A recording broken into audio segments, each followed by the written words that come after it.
episode of Game Pass Grab Bag, your weekly podcast reviewing games from the Game Pass collection, bringing you three unique perspectives of varying skill range. I am the Battle Arena master of this episode, Andrew. With me, our support that never knows how to heal, Keith. Hello. Wow. Holy smokes. And with us, the one who loves to climb the ranks, our third host. I'm not calling you guest this time, Aaron. Aaron. Thank you for officially making me a host. I would like t-shirts. So if you could put that in the mail, I'd appreciate that. Sure. Do you want the one with the spelling error on it? No, I don't actually want a t-shirt. I literally have like 500 t-shirts. So please don't send me a t-shirt. I just really want to give you a hard time. Okay. But this week, Aaron picked it. Aaron picked this week because he's been on here for a while, so it's about time he did it. We played Gigantic Rampage Edition by what was their name? It's actually oh my gosh, I had the wrong page. Abstraction. Excellent start. There it is. Abstraction. Honestly, I don't think I would have gotten that because that wasn't the original studio, right? The studio. I think this is their only game they've done. Well, we'll talk a little bit about the history of it, but isn't this a different studio though that's running it right now? I believe so. Yes. Yeah. Okay. That I remember.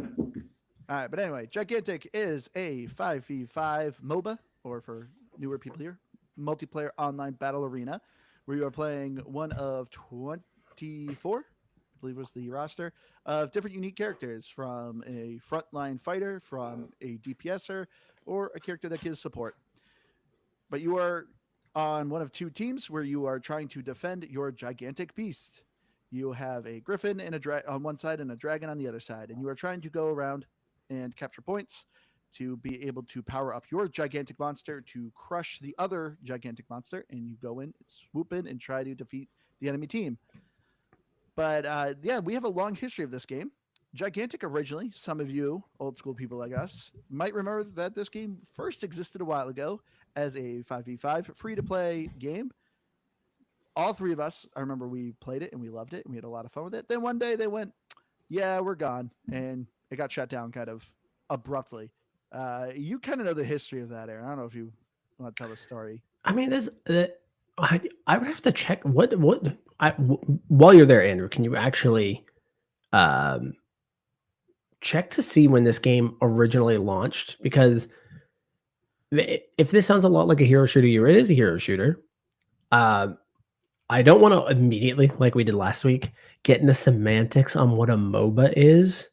I don't know if this fully qualifies as a MOBA, but I think that's multiplayer online battle arena. You're in an arena and you're fighting. Okay. All right. So Halo is a MOBA by that definition. So first-person shooter. It is a first-person shooter arena. Yeah. Arena. Okay. Shooter. That's not what I would define as a MOBA. That's not what I think about as a MOBA. But anyway, yeah, I know. I think Andrew's wrong on this one. I'm with Aaron on this one. Semantics. So this, depending on when this game came out, for everybody right now, I know Marvel Rivals is like a renaissance on hero shooters right now, but back in the time when Gigantic launched, hero shooters were everywhere. So I think it was 2016 was Overwatch, which was the biggest game in the world at the time. So you're already 4 years deep into Overwatch, and then you come onto the scene as a free-to-play. If I remember correctly, this game came out around the same time. Do you remember Battleborn? Mm-hmm. Do you remember that? I didn't play it, but I remember it. This game actually stylized looks very similar to Battleborn. That was Gearbox. Battleborn was Gearbox. Yep. So that was a 2K game, and I believe that one wasn't free to play. I think Gigantic was free to play, but I think Battleborn actually cost money to play. Correct. It went free to play eventually once Overwatch was beating it. So this was such a weird time because back in that time, it wasn't obvious that free to play was the way to go. Now, it's like every other game feels like a free to play game. But back then it wasn't quite like that. Like clearly people wanted to make money off the front end of it. And even Overwatch originally was a, $40 game, I think is what we talked about last week. So if I remember correctly, Battleborn and Gigantic came out around the same time, and they just couldn't beat Overwatch. That used to be the old saying, was just like, oh, this new hero shooter showed up. But Overwatch. Nowadays, it's just funny because it's like, oh, Marvel Rivals, and Overwatch is not really getting talked about at all. So this game just died. It was great. I don't remember it lasting very long, maybe a year, Yeah. if even that. And then what was this, back in May? All of a sudden, out of nowhere, this new studio has now picked up the remains of Gigantic, was going to release it as a paid game, not free to play, and they would just launch it with all of the content in there. So there's no battle pass in there, even though it's now in Game Pass. And it's just basically relaunched. Both Andrew and I purchased the game when it came out in May. Played a bit of it back then. It was cross-play, so at least it was nice to know that there'd be people playing on either PlayStation, PC, or Xbox. But yeah, so now it's back. It looks like it's gotten a little bit of more content since the last time I played. I noticed at least one level that was new to me, but no new characters. A couple launched with it, but that was it. Yeah, 2 new characters when this game got relaunched. But, which I don't think I've really liked either of them. I didn't touch them. I think about it. But anyway. But yeah, that's a kind of a quick history. But let's get into it. The Gamer Pass. So as Aaron said, me and Aaron bought this back in May because I really loved this game when it was free to play. I thought it was a lot of fun. It had a lot of potential. Bought this, back in May, and actually no, it's April. April when it got launched, April 9th. But anyway, close enough. I liked what this game was doing. It's like, cool, everything's free, everything's ready. There's a store, but you earn in-game currency, so you can buy skins. So there's no microtransactions. I was like, I'm liking the sound of this. But yes, this was cross-play, and I just associated it with kind of weak servers. But back in the day, I had a hard time kind of getting into matches. So I kind of was like, all right, I'm going to wait a little bit, let the dust settle. Hopefully they can fix things up and it'll be a lot better. So now it hit Game Pass, and I'm like, great. There's going to be a lot of people. I bet it's all fixed up and looks great. And no, it is not. So because of that, I am very heartbroken to say, but I actually would give this game a pass. I think this game's a lot of fun, but I have very low hope for it now. The fact that it got relaunched here in April, it has been months. And as Aaron said, I haven't seen any new heroes, maybe a couple new maps. And even looking at their website of what's been happening, some skins, and that's it. Their servers are still kind of a wreck. And it's like, if this stuff still isn't fixed, I can't see this lasting. Like, it's great that it's on Game Pass now. People are going to be coming to it. Because I always assumed eventually this game is going to go free to play. But it's like, if you can't even still fix this, I don't think this is something that's worth your time to peel you away from Call of Duty, Marvel Rivals, Apex, whatever free-to-play game you're playing right now. I can't see this win you over, which breaks my heart. Yeah, this Gigantic is a game when you can play it. Yes. But in its current state, and I mean, it sounds like going all the way back to April from when they relaunched it, just the existing state of it just is barely playable. And that's just the real sad truth to it. And like Andrew said, it has a special place in my heart because, like Aaron mentioned, we used to put a lot of hours into this game when it was free to play. And it was like just such a nice break from Overwatch. Like, it still gave me the same genre, the same gameplay style that I wanted to have, but it just, it wasn't never going to overtake it, but it was enough to fill that void and just kind of patch things out every now and then. And now it's just like, just alone, like going into Marvel Rivals after trying to play this game for more than one match and having it immediately have match found the second I hit ready is just like, wow, it's such a good feeling.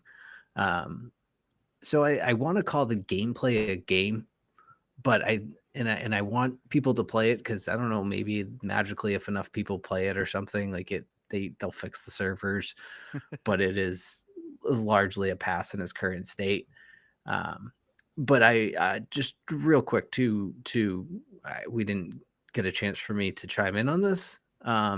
This is a MOBA, I would say. At least it's much closer than, say, Halo. I'm not going on just the acronym, Andrew. I'm going on the fact that it's a predefined battlefield, each controlling a single character with distinctive abilities to become more powerful as the match progresses. Doesn't have that, and it doesn't have the minions or the creeps, as we would probably call them. And I think it does. You summon them at the points. Sure, but I'm not. I don't know. Do they spawn and go towards the other side of the map though? Because that's really the biggest thing I think for a MOBA. But at the same token, where this does really strike that MOBA chord is having the two defined like corners of the map where you have your final structure that has to be defeated, and that's more or less how you win. And to me, I think that's what truly defines the MOBA genre, at least in the same, like at the very least, like a MOBA light, if you want to call it that, versus a like. You know, that's kind of the thing we do with all these other genres, right? So I think like it's got enough of it that I would. But no, Andrew, just because Halo is a multiplayer online battle arena, it is not a MOBA. We're old gamers here, and if you remember back when, I don't think this was it was a StarCraft thing. Warcraft. Warcraft. And I'm Defense of the Ancients or Dota. I was gonna say I'm cutting you off because I have the Wikipedia up. Wikipedia. Yeah, because I remember Aeon of Strife was the first one. That was 2002, and that was StarCraft. You're right. It existed on StarCraft and it existed on Warcraft as well. Those custom games, we used to spend hours on those. And I remember Defense of the Ancients, Dota, was which spawned a game its on own actual game, and it was like Zerglings that would go out, and you would have the lanes, and you would try to destroy the towers and destroy their base. That is where, from my understanding, the MOBA genre originated from. So to me, the defining features were the steady line of creeps and then destroying the towers to eventually get to the other side. So that's where I would say this feels MOBA-ish. I just wouldn't quite call it a MOBA, but that's just me. So, right? Dota does stand for Defense of the Ancients, right? I didn't make that up. And you're also right that, yeah, at least according to the Wikipedia, the first widely accepted game in the genre was Aeon of Strife or AOS. Okay. All right. Anyway, so my take on the game. I do think it's a game, but how many games you're able to play on it is a huge problem. If you did join in on the live stream the other day, I was streaming this game. If you haven't, make sure you check us out on YouTube. I'll be streaming probably the games we're going to be reviewing a little more often, so please check us out there. But if you did tune in, you would have noticed that I probably found like 15 matches. I got into 2 of them. I don't know, Andy, you kind of bring it up. I don't know if that is a server issue or if there's something else going on. Back when this game launched, I didn't have as much of a problem getting into games. I felt like I got in, like there'd be a handful that you wouldn't get into, but I don't remember being like this. This is like, I mean, obviously I'm more often than not going to get into a game. And when you are in the game, you're clearly playing with a lot of people that are getting this on Game Pass. They're all really low levels. Most of them kind of seem lost. Because I'm sure that since then, there isn't much of a progression system.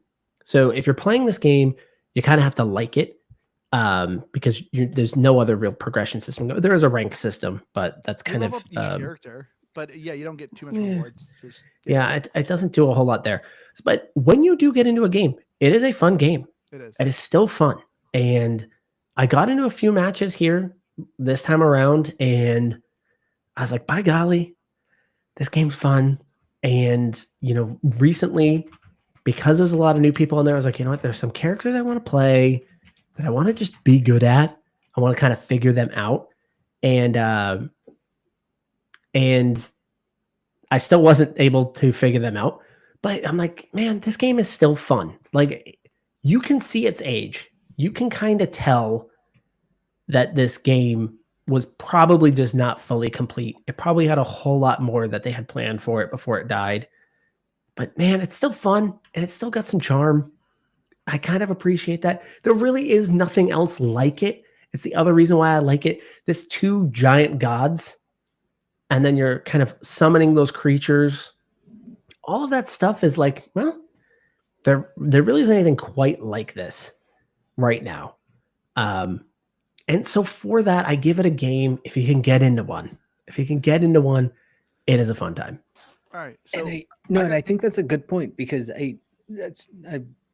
there is something unique about Gigantic, and you kind of nailed it with that, Aaron. It's like, even whether it's League of Legends, Dota 2, Smite, Heroes. I don't remember that. I remember the name, but I don't remember playing it. But like, they all have essentially the same feel, right? Like, you have 3 lanes. You follow those lanes. There's a little bit of dynamic of what changes between it, but it's really the same.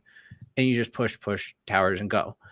Whereas Gigantic, and there's 2 different modes, and I can't remember fully Clash from Rush back in the and day. Clash.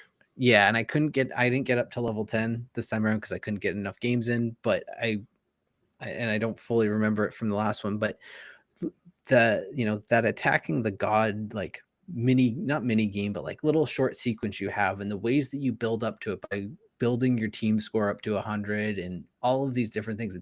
It's a unique spin on this genre in particular in how it approaches it, but still gets to that same end goal of destroying the other team's final tower.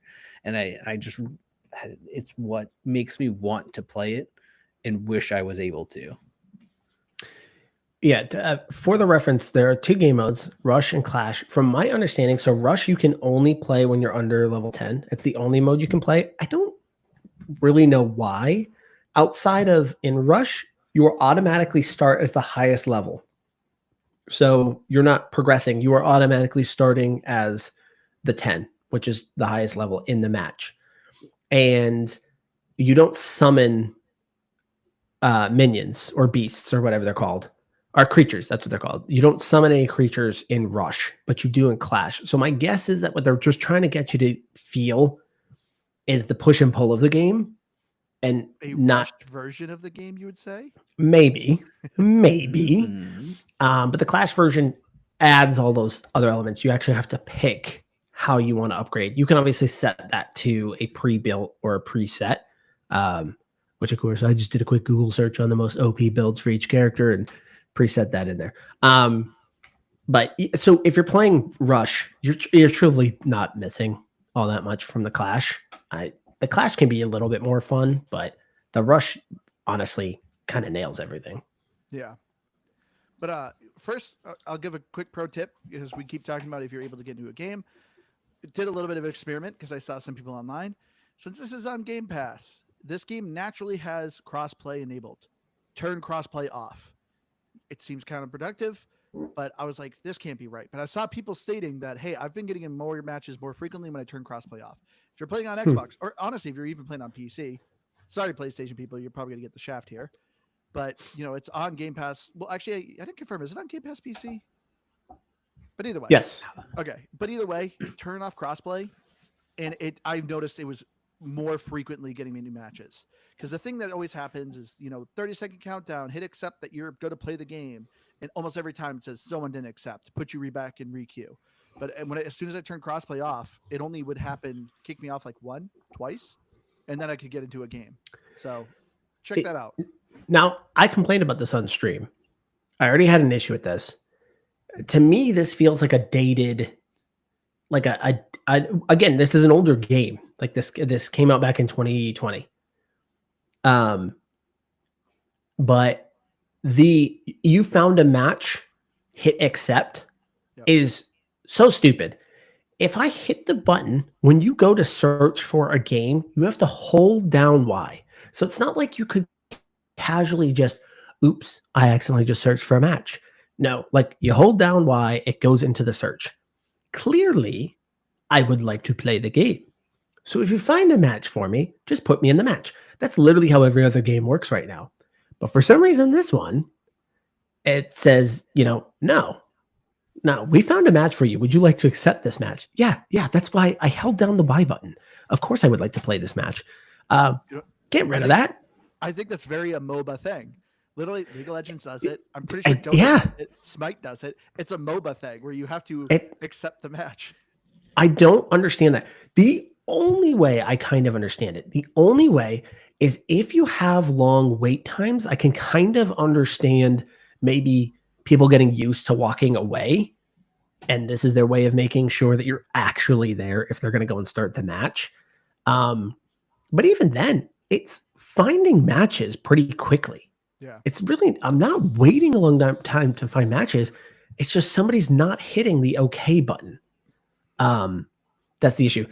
Heck, for all I know, people might just assume that when it's finding them a match, it's putting them in the match. So they're just on their phone and they hear it, that it found them a match, and it's assuming it's going to go put them in it. That's why I can't tell. Is this a server issue? Is this a crossplay issue? Or is this just people legit not hitting the okay button in the 30 seconds it tells them? Because if that's honestly the thing that's holding us up right now, it's crazy. It's crazy that I could go that many matches found and somebody in every single one of those is not hitting okay. That seems crazy to me. No, it's very clearly a server issue of some sort, and I don't know what it is, and maybe it's like related to the crossplay, but it's something on their servers that's doing it. Because what I found, like Andrew and I played a couple matches last night, and it seemed like we were having a little more success with just a pair. Like it would actually search for like 45 seconds instead of maybe 10 or 15. Yeah, because so it was like off. Okay, and that was probably a factor then. But yeah, we were playing a match. All of a sudden we went to go join another, and all of a sudden it just said, "No, you can't be a party anymore." Like I couldn't invite Andrew. Andrew couldn't invite me. No matter what we did, we closed out the game. Yeah. The only thing we didn't. You guys dominated the servers. They had to ban you. Pretty much. But yeah, we were like, the only thing I didn't do was hard reboot my Xbox. And did you blow into the cartridge? You know what? Yeah. Studies showed that's actually damaging the game. Oh, shut up. Everybody did it in the games worked. Okay, sure. And you're not supposed to put Q-tips in your ears. Now let me go clean them out. There's not a single person that blew into a cartridge and it broke their game. Wikipedia that. Let me know, because that has never happened. It's scientifically fixed your games. Yeah. No, I don't buy that at all. But it's got to be something on the server somewhere. And it's kind of a real stretch theory, but to your like accept and double accept, I wonder if it builds somewhere going back to the roots of MOBAs of Dota and AOS. On StarCraft, you had to ready up in the lobby, and you didn't have to ready up again, but you had to join your match, get into the lobby, ready up, and then go. And it's almost as if they like, when they took Dota 2, they were like, all right, well, let's just start with whatever code we have for this game and then just put a whole new build around it. I'm probably way off, but it's kind of what it feels like they did. Well, it's clearly, it's clearly taking influence from things. And again, it's a sign of the times to me. I think when the game came out, this was probably a little bit more of a common practice, where nowadays, again, you can hit search match. It's just loading it in the match because obviously you clicked it. That's what you would like to do. Because I'm even trying to think with Smite 2, if you have to accept when it finds a match, or if they got rid of it in that as well. I've been playing some of that, but I just can't remember off the top of my head I just want to say you do, but if that's what you do. I know in the original you did. Yeah, I know in Smite 1 you did. I just can't remember if in Smite 2 it carried over that feature. But get rid of it. Get rid of it. It's 2025. Get rid of it. If I click search, give me the match. Hey, Javier in our Discord saying that there's 11 people streaming the game right now. So it's definitely got some following. Well, no, that's no. That's not streaming. That's on Steam. On Steam. So the Steam chart is saying that only 11 people are currently playing it, which again, 18 in 24 hours. I actually think that's totally fine. That's on Steam. So if this is on Game Pass for Xbox and for PC, that will not show up in the Steam numbers. That's So true. anybody that does download this game, there are people playing it. I was able to get into matches. You guys were able to get into matches. Again, as long as people hit okay, you can get into it. There are people playing the game. So yeah, if you do want to check it out, I again give this a game because I do think this is a fun game. Yeah. I do. One of my issues, though, maybe this is a hot take. Maybe this isn't a hot take. I think the world is kind of reversed on this thing a little bit. I'm okay that there isn't a battle pass. Generally, games that I like that are free to play, I kind of like battle passes just as a form of progression. Yeah. They're usually like $10. And if I know I'm going to play and complete that battle pass, I'm okay with that. But you know what I really miss? This is the hot take. I miss loot boxes. Oh, me too. I miss loot boxes. Yeah. Loot boxes. I get that the world hated those things. And that's why we eventually got to battle passes along with some laws. But like even with a game like this, I think it would be fun to play it. I know it's giving me free coins to just go buy whatever the heck I want, which is probably better for people. And it was a $30 game. But by golly, I want to gamble a little bit. Make me gamble a little bit for some of this stuff. I missed that in Overwatch. I kind of missed collecting like 15 loot boxes and you're just playing. So you're having a fun time playing. And then you get like 15 of these things and you're like, all right, I'm just going to open 15 of these in a row. I kind of miss those days. And playing a game like this, where it's like it kind of needs something, like obviously you're leveling things, you're leveling your fortune cards and stuff like that, but they don't do anything. Yeah. But I'm just kind of like, oh man, it made me think of loot boxes. It made me long for the days of gambling in my video games. I mean, you've progressively become more of a gambler in real life here. In your slot machines. I mean, I'm not a good gambler. I'm not. I mean, can you? No, but I think slots? No, you can't. Well, my wife will tell you otherwise. But no, you can't be good at slot machines.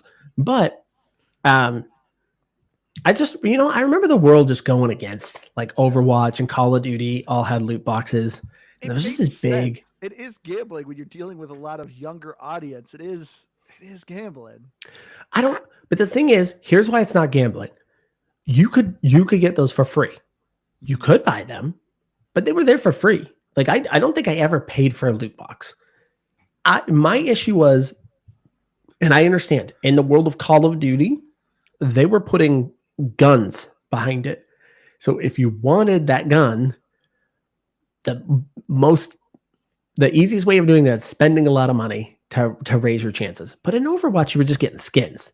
So I don't know if I was playing Gigantic, give me some skins, give me something to collect and then open. It would just feel like you're progressing, you're doing something. Yeah, because you even because there was also, like Apex caught flack, and kind of the same thing. It was all cosmetic, but people wanted those heirloom skins, wanted them so bad, and so they just pay and pay and pay and pay until they'd unlock them. And so, again, I understand the whole gambling aspect of it, but just don't allow them to be paid for. Like I think that's my biggest thing is like bring them back, but don't allow people to purchase them. And then it's not gambling and you can have fun with it. I think there's a lot of ways that it could be managed, but I'm in a full agreement with you on there. I don't need a battle pass. I want loot boxes back. See, that's why I played Apex for the longest time because it had both. It had battle pass and it had loot boxes that were free. But yeah, Javier made a point that Apex is a $300 pack. Yeah, Apex Legends, their packs, if you buy the full thing to get skins, are crazy expensive. And they've pretty much lost most of their audience, haven't they? Oh, as of recent, yeah, they've been bleeding. They've been bleeding hard. Yeah, because aren't there like some weird like you now can't earn the currency to unlock heroes now? No. They split their battle pass into two. So each season there's 2 battle passes. And you can no longer you can buy. So every battle pass, you always earn the premium currency with it. So I literally spent $10 and I have been milking that since the beginning, since season 1. But now they made it so it's like, oh, you can buy a crappier version of the battle pass, but there's a more exclusive version battle pass that costs only money, and they split it twice, so it's basically $20 every season for these two battle passes. It's gotten very predatory. That's what Call of Duty was doing. They have a battle pass, and then they have the Black Cell battle pass, which is like $30, and it has even better and cooler skins, and it's. I wouldn't be surprised if that's just stuff you see pop up in more games. And I'm not advocating for that. I kind of like stop buying it. It's pissing me off. Yeah, I don't like get away with this. I don't mind. Again, even like if Call of Duty came out and I really loved that Call of Duty, I was going to spend a lot of time on it. I'll buy the battle pass just because again, it's something to progress through. And generally, I'm like, all right, did I feel like I got $10 worth of content out of it? Probably, and I'm fine. Obviously I paid for the Marvel Rivals battle pass. I have no problem doing that. I'm playing the game a ton. I'm flying through the battle pass. I'm getting cool skins along the way. So I have zero issues with that. If Marvel Rivals comes out tomorrow and says we've got 2 battle passes, all right, now I'm probably out. I'm just not interested in spending more than $10 on a season. But to me, if I like the game, it's worth the $10. I don't have an issue with that. But bring back loot boxes, free-to-play please. Yes, I want a free-to-play game for sure. And I think, that's part of it too, right? Is they call it, there's calling it gambling, but then it's also you hear the terms like predatory used on it. I'm like, I think these battle passes are becoming every bit as predatory because, especially just you alluded to it. Sad to say, but we are old gamers. We don't love the skins as much, but the newer generations of gamers, skins are just a very important part of these games in your gameplay experience now. And so you have to get these skins. And so they force it by battle passes or just aggressively overpriced, to just outright buy them. And so either way, you're going to entice the younger generations or just anybody who's enticed by these things to overpay for it. And you're taking advantage of the fact that they need to have it and their compulsion to have it and making them so expensive. So instead of going, hey, you have to spend, $100 in boxes to, on average, gamble out, quote unquote, what you need. And now you just pay us $100 and you just get it. You're still getting $100 out of somebody for the same purpose. It's just less fun. Bring back loot boxes. Yeah, I don't think any of us have had a loot box or even a skin addiction at this point. Like, I've never seen a skin where I was like, well, I need that, so I'm going to go pay for it. I've never had that experience.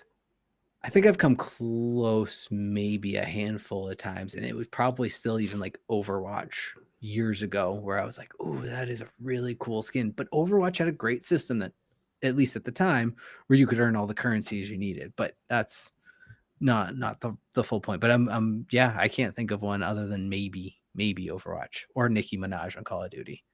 Oh yeah, well, we all wanted that one.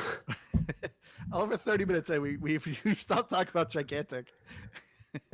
I mean, in a way, it is about Gigantic. Gigantic never launched with a battle pass. It never even got there. It was like basically an early access until it died. So I don't even think it got to that point. But just when you're playing this, this is the greater point. The greater point is when you pick up a game like this and you compare it to other either free to play or just any other type of hero shooter right now, there are usually a lot of different progression systems happening. I think that is one of its pitfalls right now. So if you were to download this on Game Pass and you do get into some matches consistently, let's say you turn off crossplay, it's great. But when you get to the end of the match, what is it all working towards? Nothing. And having the game within a game, I think, is part of the fun. I've never played the rank mode on this game. This never felt like it would be a good ranked game. It doesn't give me those vibes. Maybe that's just vibes. But this always felt kind of casual. It never felt competitive. Yeah. But anyway, let's get into this. The story. We of are into Rampage, this. There's a story of There is no story. Okay, but let me do my bit. Yeah, there is no story. This is and I wanted to bring this point up because this is actually one thing I kind of enjoyed. Because a lot of times when we're playing, we talked about this with Marvel Rivals, and anytime you do a free to play game, people always kind of want a story, and so they always.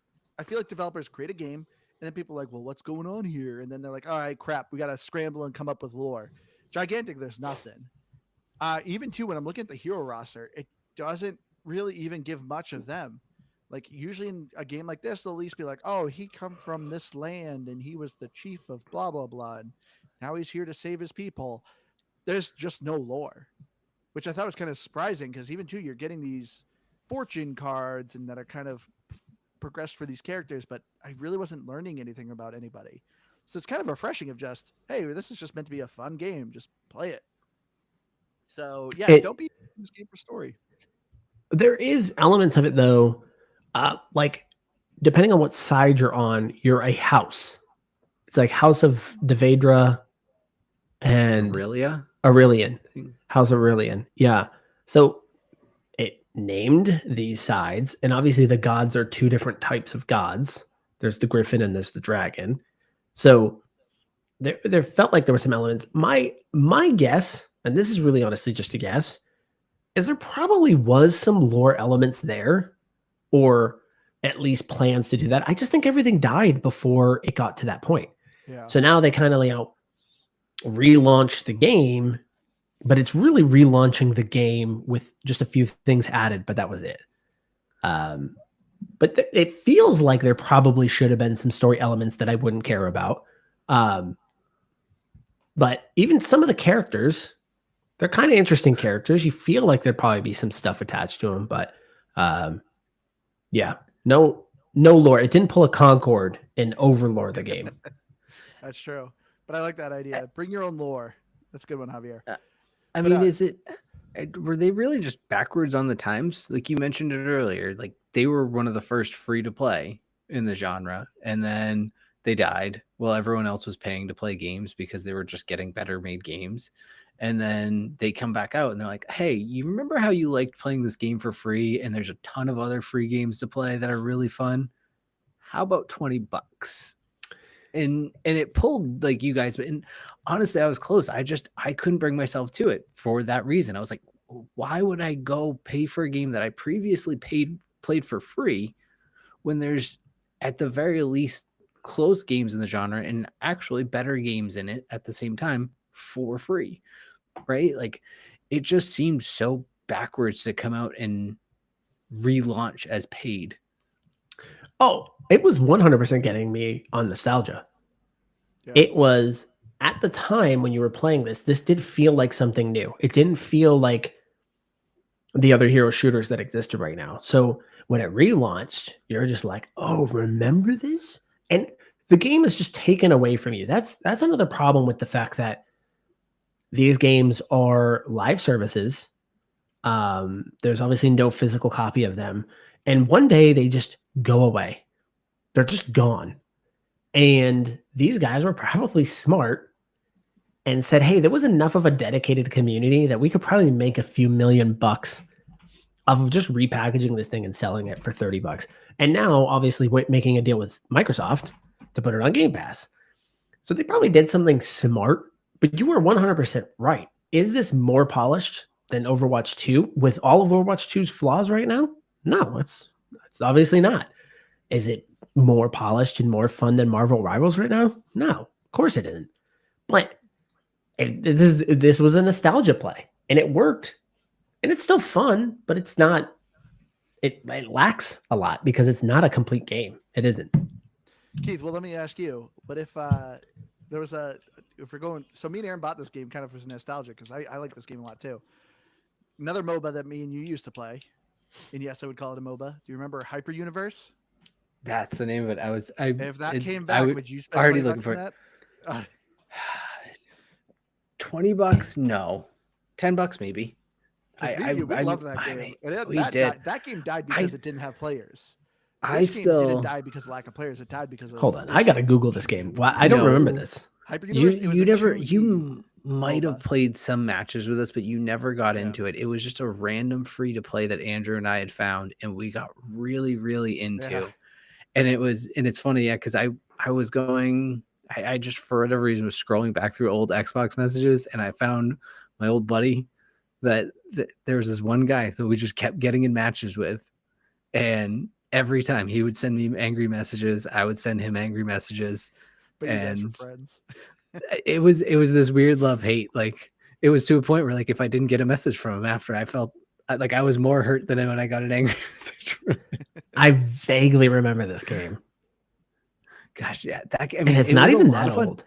And it's No. and in that same token though, what I like about it, or liked about it, and would probably again, is it has some uniqueness to it. It's not Yeah. your standard role, mid, solo, carry, jungle. It just had a different vibe to it, and it was It a had lot of those fun to things. play.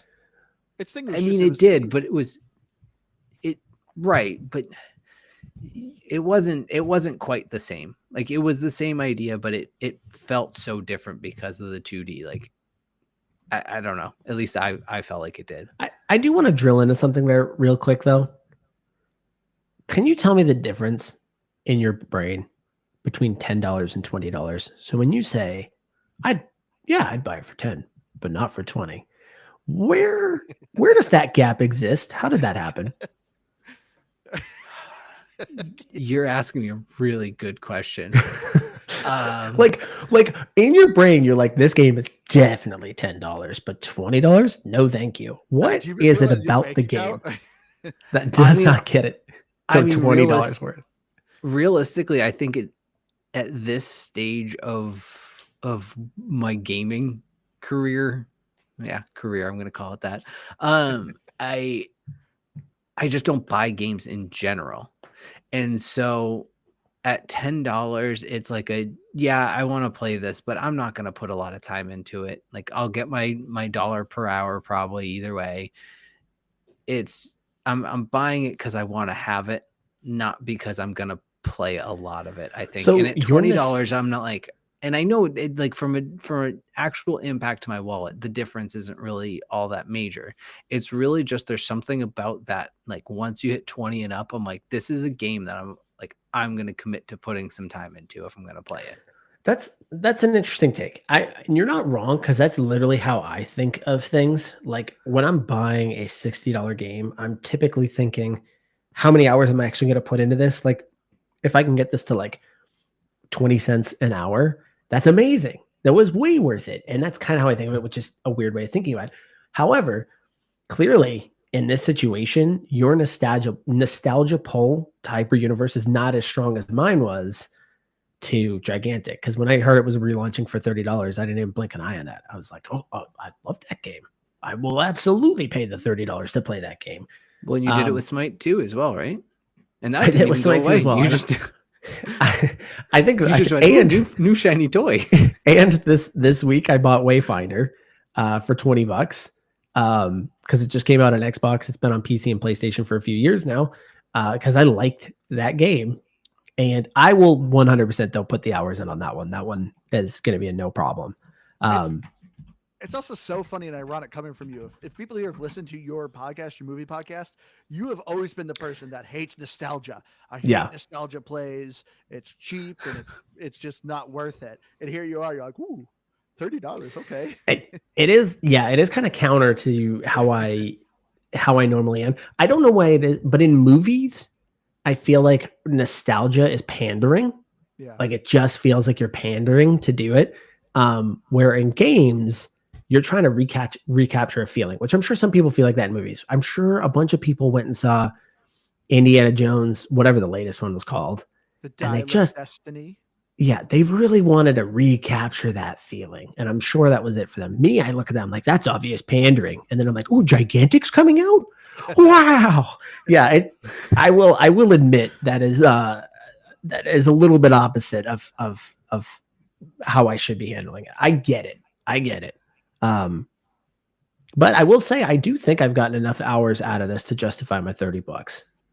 How many of them are actually playing, and how many of them are just sitting there trying to get into a game? Though? You know, that is a great question. I didn't, when the game came out though, I just don't remember sitting in lobbies as much as I did the other day. On stream, I legit probably hit that play button. I mean, got to be 15 to 20 times, and I got into 2 matches. It was kind of getting to the point where I was like, all right, I should probably just play something else. So that does kind of suck. All right, let's talk about more of the gameplay. So, Aaron, you touched base on it a little bit. So there's 2 gods, Griffin and a dragon, and if you're playing Rush or Clash, they're very similar to the same game modes. Just Clash is just a bit longer. You're picking one of 25 heroes, each with different unique skills and abilities. And as you're playing the match, if you're playing Clash, I should say, you are leveling up your character within that match, and you have a skill tree. So you can kind of build your character a little bit out. You can even, before match starts, create a pre-skill list. So as you're leveling up, you don't have to stop what you're doing and let me read the skills and pick what I'm going to do and blah, blah, blah. You can do that all in the lobby and create a set list and name it.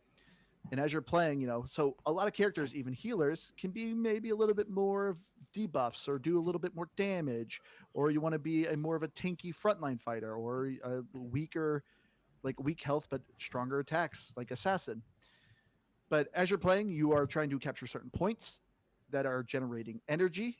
And if you ever get to 10 points, so each kill of the enemy gives you a point. Every time you capture an energy orb, it's worth 2 points. If you get to 10, your god will attack the enemy god, making it vulnerable. And you as a team have to attack that base and try to eliminate the god. And that's how you win the match. But one thing I really like about this game is the pace of it.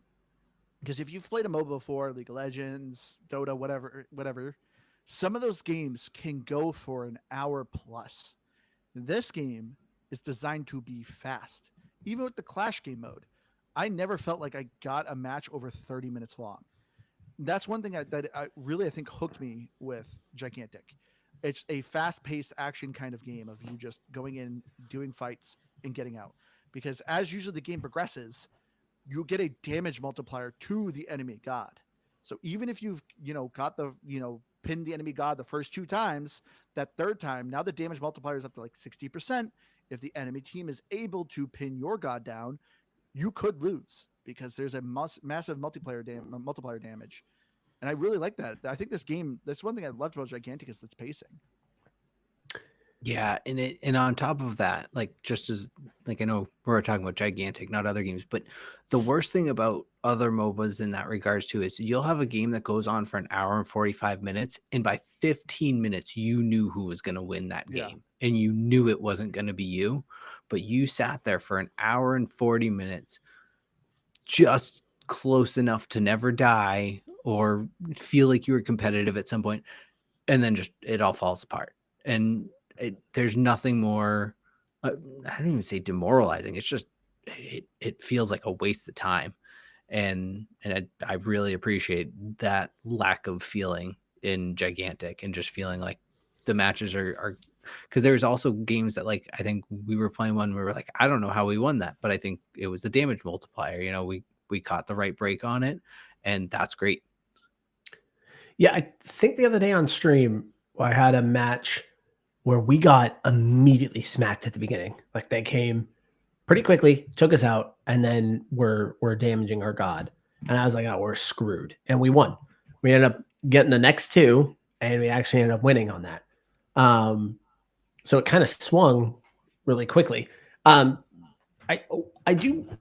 This is kind of another area. I can't tell if I really like or hate this about this game. And I can't tell if it was just an underbaked premise, but I wouldn't say this game follows traditional tank damage healer classes. Yeah. It kind of looks like it wants to get them set up there, but if you're looking at it, you're like, this doesn't really make sense. There are clearly a small handful of characters that are really tanky, but also do a ton of damage.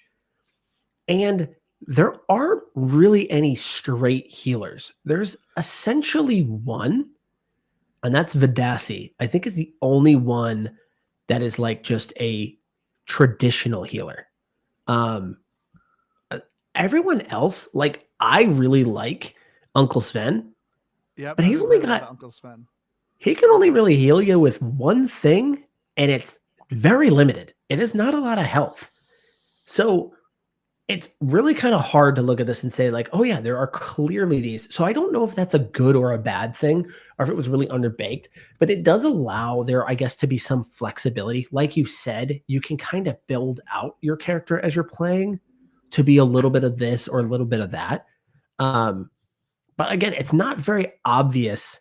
Like, obviously, the Margrave is 100% a tank. Like, Yeah. he can do a ton of damage, though. And I'd say Lord Gnosis is also another one that's very tanky. Yeah. But that's, I mean, it doesn't necessarily follow that same formula. So even when you're kind of getting into a match, it kind of doesn't matter who's picking who. I feel like you can kind of win no matter what. Like, there wasn't this is the must team comp. I feel like in most cases, when you needed healing, there really aren't any traditional healers. You're grabbing health packs. That's what you're doing, or you're running back to a tree to heal you. And I can't tell if that's a good or a bad thing with this game. I'd call it good because it really only because it just keeps it a little bit unique. Like, there's enough other unique elements to the gameplay overall that having some healing, but everyone's really got the same motive, which is attack. And like your best healing is either a health pack, like you said, or even just getting kills. So if you've got someone who's strong and you're a good fighter, when you're getting kills, you're getting these health pack drops that go with it every single time. And so there's like incentive to just fight. And I like that about it. It helps keep the gameplay going quick too. See, I would say I think it's more bad because looking at this roster, there's a 25 character roster. I feel like I see the same characters every time. I don't think I've ever seen Roland. I don't think I've ever seen Kajir. Those are the new ones. I don't think I've ever seen Ezrin Gall. I see I've done it as Rector every once in a while. I've seen an Oru like once or twice. I've maybe seen an Amani once. You'll see a lot of Trips. You'll see a lot of Beckett's. Exactly. Yeah, you see a lot of the same. I see a lot of the Margrave, a lot of Uncle Sven's. Yeah, HK and T-Mac, HK and then 206 Mozu. is fun. Yeah. So that's generally my argument is like why I think it might be bad. And it's not even so much that these characters are bad. I think it's just some people just kind of gravitate to something and just. I don't think they were balanced. Yeah. I just don't think the game ever got to the point of balancing this. That's where I was like, that's where I don't know if this was intentionally built this way or if it just never got to its full state where these guys were more clearly defined in categories. I'm not really sure. I lean towards, I think this was on purpose. I think the purpose was each character you'd build out in the game to be a little bit more one or the other. And you'll even notice like there's pre-built paths and most of them are damage or tank. It looks like it gave you one. Do you want to just be beefier or do you want to do a lot more damage? So I think it was all intentional. I think that's how they wanted to build it. But it makes it tough when you're trying to pick a character because it's like, what's going to help? I don't know. The good thing is you can switch your character mid-game. Yes. Which you couldn't before, right? All right. That was another question that I had. I don't remember you being able to switch. Yeah, like that was controversial back unique. then. Yeah. Yeah, especially for MOBA. Well, yeah, not for MOBA. If anything, that's really Overwatch didn't allow it back then because Overwatch isn't a MOBA. But League of Legends, Smite, Dota, those are all you pick your character and that's your character. You don't switch. Yeah, I'm just saying in that time, that's how it was for everything. It was that way for hero shooters and it was that way for MOBAs. Was you pick a character and you stick with it. I think it makes sense that it allows you to switch, but can you switch in like Clash that too? Yeah.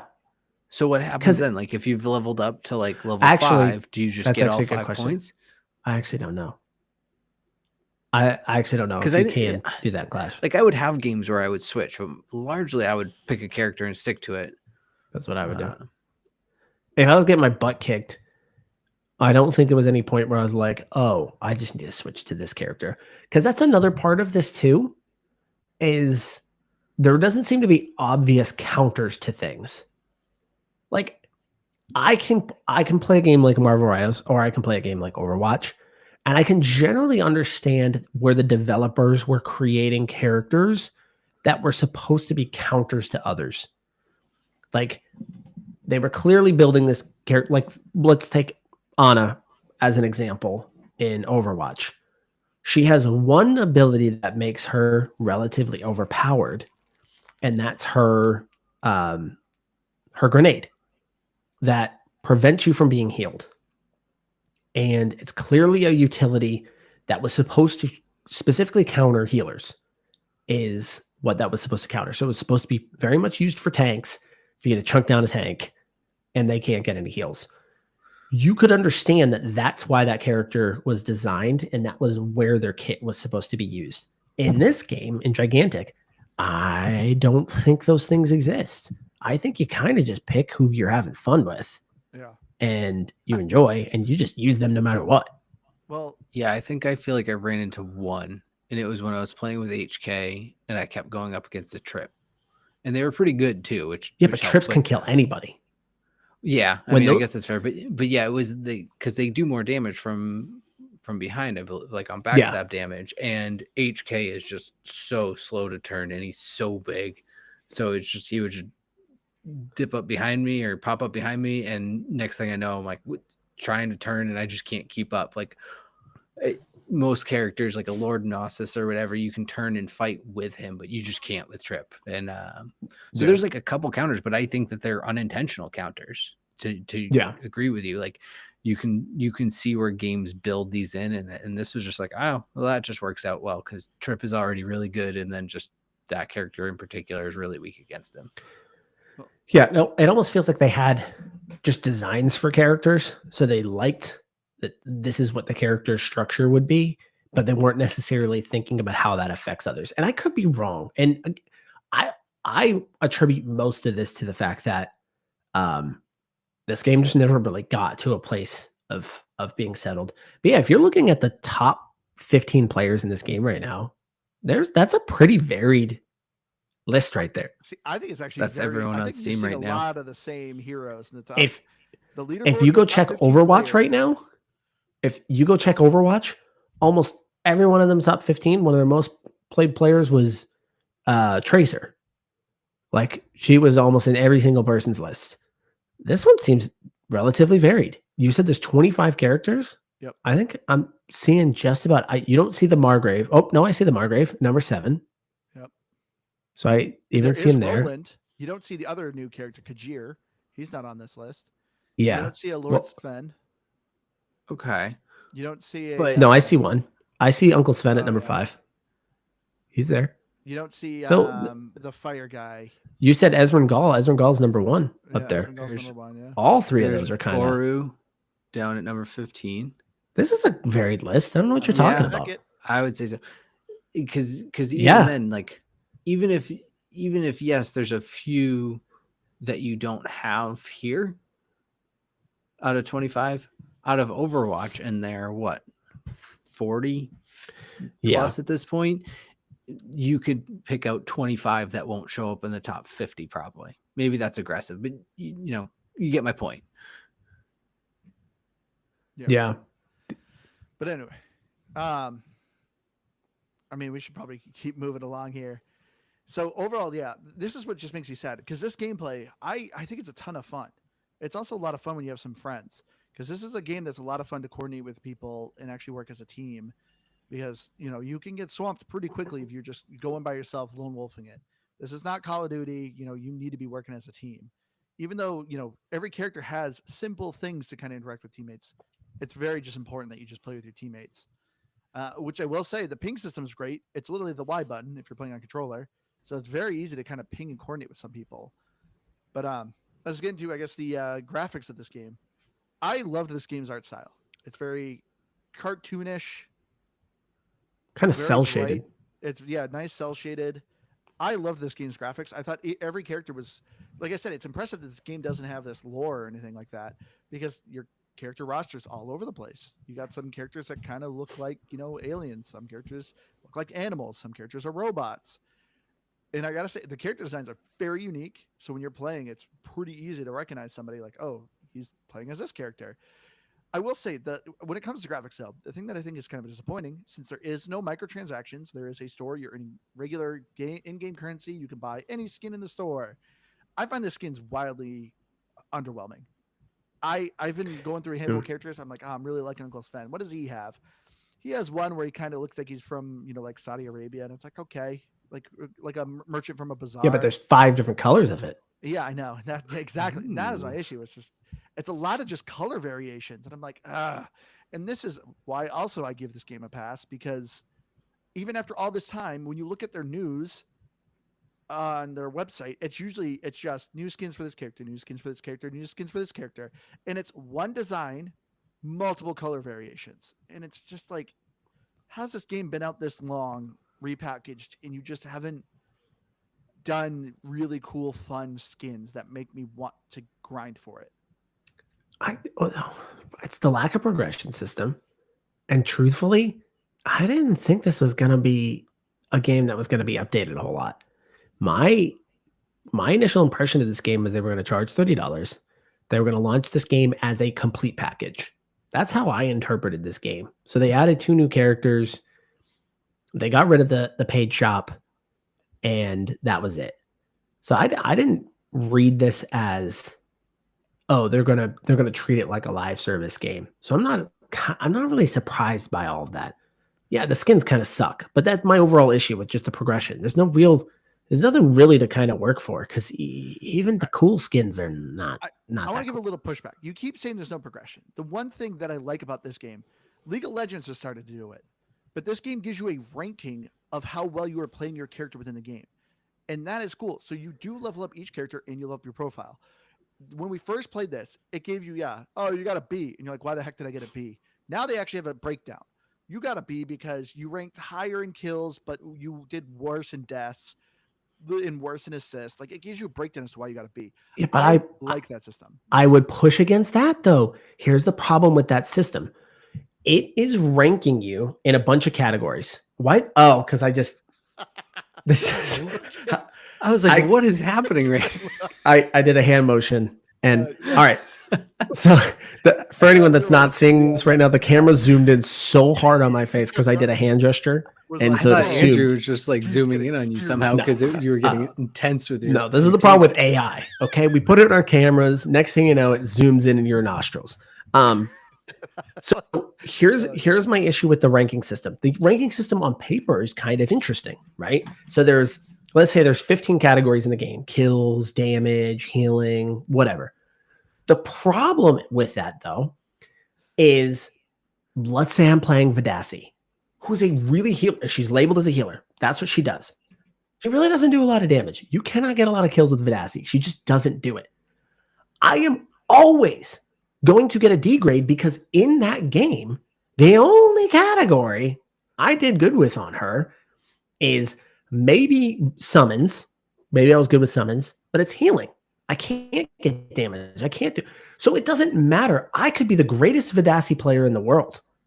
I can't get a B. I can't get an A because in that match, it's comparing you in the match. It's looking at everybody in the match and it's saying, comparatively speaking, you did the worst in these categories. That's going to work against you. It's a cool system.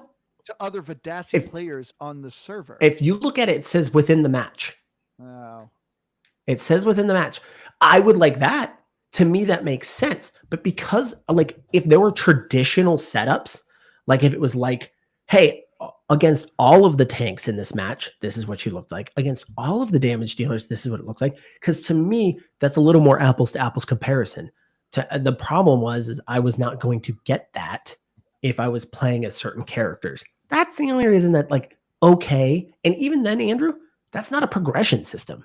That's just a ranking on how you did in the match. So that's still not a game within the game. So you're double wrong. So you can go sit down on that one for a while. Burn. But audio. Audio's good. It's fine. I know we complained with Marvel Rivals that there's way too much talking. In this, I feel like it's just fine. You are hearing a lot of dialogue kind of going back and forth. Nothing's egregious though, which is great. It's very audible too. The audio is very good of, hey, your god is going to be attacking the other god. There's a lot of visual cues. Pay attention. You're about to attack the enemy base. Audio's going off, and I like it. The audio, yeah, there was nothing in this game that was like, oh, I'm so sick of hearing this character's audio. Isn't it just an announcer? It's not even voice act. Like the characters aren't really speaking, are they? There's the announcer, and he will say things. Yeah, the characters are saying things too, though. Are they? I didn't even. Some can be a little annoying. But I think that's a good point. Like, it's not. I'm flarking hurting over here every 3 seconds. So it is nice that I kind of didn't even notice that the voice acting was there outside of the announcing. Yeah. And then as far as the achievements go, it's not for achievement hunters. The achievements are pretty good though. But it is a lot of just progression. In fact, one of them is to get your profile to level 100, which I saw. I think only. Oh no, the one I thought was kind of crazy. It's getting your profile up to level 20. Once you hit 20, you can do rank play. Only 6% of people have hit that so far. I thought that's kind of crazy. There was a 6% achievement on that. I'm like a 22 or a 23. I'm 21. That's which crazy. Is kind of wild because that means the thing you go for in any of these games, and to think that only 6% of people have even gotten to that point is pretty crazy. Yeah. What's crazy about that too is this was a $30 game until last week when it went on Game Pass. So that means people paid for it and still didn't get to 20. Yeah. That's because, when we first got it, there legitimately was horrible server issues. Half the time, I don't remember that. It'd kick you out. I do not recall that. I do not remember being that broken. Like I remember playing it pretty steadily. Look at the paper trail on Twitter, Aaron. This is a random gripe, but you had pointed this out last night, Andrew. If it's having such a hard time filling these spots, then why, when someone leaves, do you put a bot in there? You have the capability of giving me a bot. If someone doesn't accept, just put a bot in the game. Yeah. Problem solved. Especially if it's not ranked. Yeah. Especially if it's not ranked. Like if it's ranked, fine, because I'm guessing it doesn't do a bot in ranked. But I agree. These are fixable issues this game should have handled. It is. And that's what I'm hoping for. Like I said, at the moment, I'm giving it a pass. It could get fixed, but I overall landed on a pass because the fact that the game has been out since April and this stuff still is not fixed makes me not so hopeful for it. But let's get our final thoughts here because we've been going on for a while. All right, so as I said, for me, Gigantic, I think this game is a ton of fun. I wish this game would get fixed. I think the gameplay is a lot of fun. It's a nice change of pace. It's very unique of a MOBA. Instead of all these other free-to-play hero shooters, it's a nice change of pace of what's going on. I like that you have a lot of customizations with your character build as to what you're doing, what character you like, and you actually have some variety for them. It's not just, I'm the healer, I'm gonna heal. Heck, no, you can be that healer and actually do more damage or debuffs or stuff with him. I like that they have the skill tree. The skin shop is a little lackluster. Game modes are both kind of the same thing, just slight variations. But overall, this is a fun game. If you can just get into matches, is the issue. I'm hoping, which is also weird, that they did not fix this stuff before they hit Game Pass. You think they'd be like, hey, we're going to go on Game Pass. We're about to get a whole influx of people. We need to make sure our stuff's in order. Because that's usually the thing of why some people like to go on Game Pass, some game developers, because they may have some microtransactions or DLC or something to have people go, this game's fun. I want to buy it. So if it leaves Game Pass, I don't lose it. I want to keep playing it. But it's just weird that this game is still kind of in a rough state and it hit Game Pass. So that's why I'd give it a pass. But overall, I think it's a very fun game. And I'd give it an 80. Yeah. Since I gave this one a game, I'm probably the most high on it, maybe because of nostalgia. This is... If you were coming into this brand new, I don't know how much you're going to love it because there just is better versions of this game right now. This still is unique. It still has unique elements. So you might find something there that you're like, actually, I don't know. I kind of like this change of pace a little bit more. I'm not just trying to move a cart or trying to fight over one spot. So maybe you see something in this, but it's still got rough edges. It still feels like a game that just wasn't complete because it wasn't. It wasn't complete when it launched. It had its own little dedicated community, and I think it still does. I think a dedicated community is still there. Clearly not on Steam, since it's only 11 people currently playing it on Steam. But it still has its dedicated audience. Do I think this thing survives because of Game Pass? No. I think the developers, again, I think have kind of created it as a completed package, and it wasn't really meant to be a live service anymore. Would I be excited to see a Gigantic 2 someday? Of course I would. But if you can get into a game, I still think there's something there. But I just wonder how it's going to resonate with a brand new audience. It is still a game when it works. It does have a litany of issues, though. I'm going to give it. I don't know if I can give it an 80 just because of those just getting into lobbies and the lack of progression. So for that, I'm going to give it a 78. It's interesting. Andrew gave it a pass. Yeah, but gave it a higher score. Yeah, and I don't think you can give a pass on Game Pass. I think I've done it. It's a good game, but it's just not really playable. Yeah, no, and that's the thing is like I largely agree with everything that Aaron says. I mean, that's basically what I've been saying. It's along with him the whole time. It's like I really enjoy my time playing the game. I just enjoy being able to actually play it, and that severely lacks right now. It's a controversial take. I like when I can play my games. Exactly. So it's like the game itself is a game for me.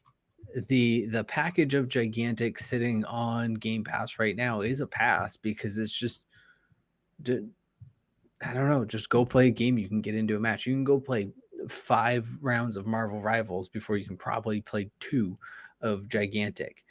And not just the thing, Andrew and I running into it where we just could no longer be in a party together. Like it just weird, broken little things about it. It's just such a shame that there's potential for it. I don't even care if you want to make it a live service. I don't care if you want to add all the skins. Like all of the things that it's quote unquote lacking are none of the things I long for in a game or am sad to see go. Those are good titles. In the chat, just to be clear, I guess, because I got sidetracked. But the overall package is good is what the gameplay is. So I'm gonna stick with my game when you can play it, and I'm gonna take Andrew's score and call it an 80. So at least there's one game at 80.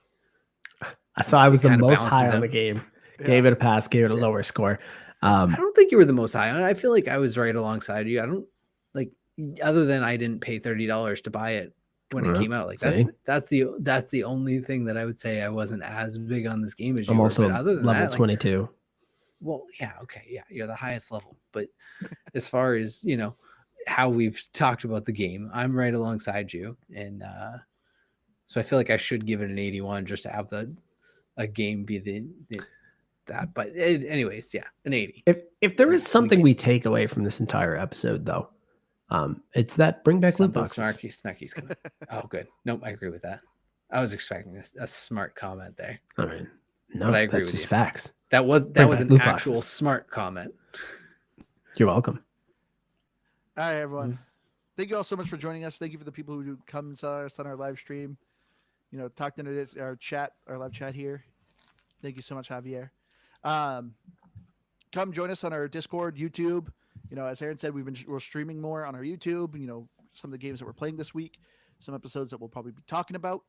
I've been your hardcore gamer host, Andrew. You can find me on Xbox Live at Firebird0952. Make sure you go to our linktree/GBGB or GamePassGrabOut.com. You'll find links to all our stuff. Join us on our X, on our Discord. I would love, some people in our Discord are bringing up that, we would love to do a game night sometime. But, everyone's kind of all over the place. So it'd be easier if more people come to our Discord. We could hopefully get some, more people playing together.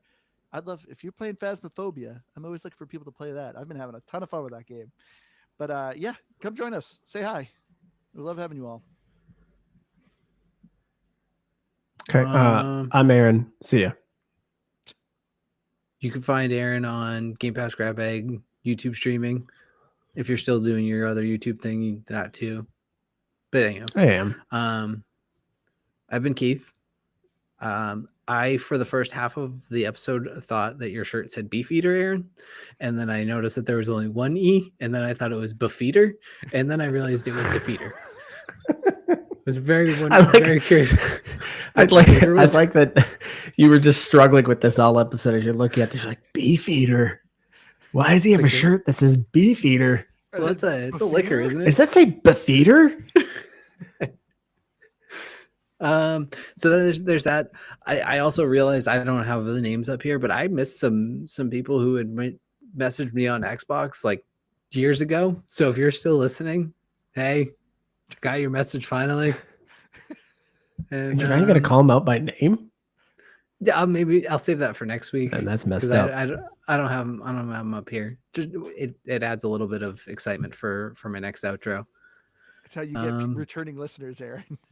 Exactly. They're gonna be like, "Was I the one? Was it me?" But they're probably gone. I don't know. Because you didn't respond. Yeah, they were like, "God, I've reached out to this famous podcaster and he didn't respond to me. How dare he?" I don't think I have anything else. See you next week. Bye. See ya.